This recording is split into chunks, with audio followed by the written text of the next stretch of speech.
आज महाशिवरात्रि पर कथा करते हैं श्री भैरवनाथ जी की। जानिए किस तरह उत्पन्न हुए भैरवनाथ जी। कथा पूरी सुनना, बीच में बिल्कुल भी मत छोड़ना। भगवान भैरव जन्म की कथा। एक बार सुमेरु पर्वत पर बैठे हुए देवताओं को प्रणाम कर ऋषियों ने उनसे पूछा, हे प्रभु, आप में सबसे बड़ा कौन है? उस समय भगवान शंकर की माया के वशीभूत होकर ब्रह्मा जी ने अहंकार में भरकर कहा, ऋषियों, इन संपूर्ण द्रव्यमान सृष्टि में मैं सबसे बड़ा हूँ। मुझे किसी ने उत्पन्न नहीं किया। मैं ही सर्वशक्तिमान हूँ।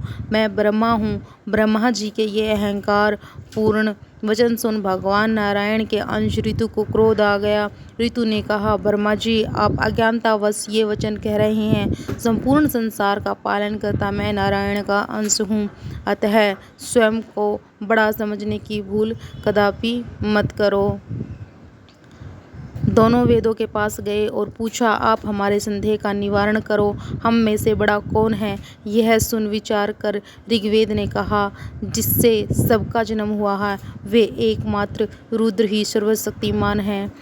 यजुर्वेद ने कहा, जिनका ध्यान ऋषि मुनि निस दिन करते हैं वे एकमात्र शिव ही हैं। सोमवेद ने कहा, जिसके प्रकाश से संपूर्ण विश्व प्रकाशित है। योगी जन जिनका ध्यान लगाते हैं, सारा संसार जिनके भीतर हैं, वे मात्र केवल एक ही हैं, जिन्हें शिव कहते हैं। अथर्ववेद ने कहा, जो अपने भक्तों पर अति शीघ्र प्रसन्न हो जाते हैं, उनके सभी कष्टों को हर लेते हैं, वे भगवान शंकर ही हैं। माया के वशीभूत ब्रह्मा जी को यह तर्क उचित नहीं लगा।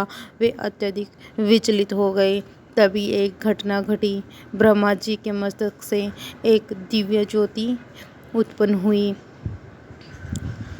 उस ज्योति से उत्पन्न पुरुष को देखकर ब्रह्मा जी का पांचवा मस्तक अत्यंत क्रोधित होकर बोला, तुम कौन हो? तभी वह बालक रूप में परिवर्तित हो गया और रुदन करने लगा। तब ब्रह्मा जी ने यह जानकर कि यह बालक मेरे तेज से उत्पन्न हुआ है, यह वरदान दिया कि तुम मेरे मस्तक से प्रकट होकर उत्पन्न हुए हो, इसलिए तुम्हारा नाम भैरव होगा। तुमसे संपूर्ण विश्व के भरण पोषण का सामर्थ्य होगा। तुमसे काल भी भयभीत होगा। इस कारण तुम्हें काल भैरव के नाम से भी जाना जाता है। काशीपुरी में जो भी व्यक्ति पाप करेगा उसका लेखा जोखा तुम स्वयं देखोगे। चित्रगुप्त काशीवासी का लेखा जोखा नहीं रखा करेगा। ब्रह्मा के वरों को ग्रहण करने के बाद भैरवनाथ ने ब्रह्मा जी के पांचवें सिर को काट दिया, क्योंकि उसने शिव जी की निंदा की थी। ब्रह्मा जी का सिर काटने के कारण उन्हें ब्रह्मा हत्या का पाप लगा। तब ब्रह्मा जी को अपने अपराध का ज्ञान हुआ और ब्रह्मा जी ने शिव जी की आराधना की। विष्णु भगवान ने शिव जी की स्तुति की। तब भगवान शिव ने प्रसन्न होकर ब्रह्मा जी विष्णु भगवान को अभय वरदान दिया।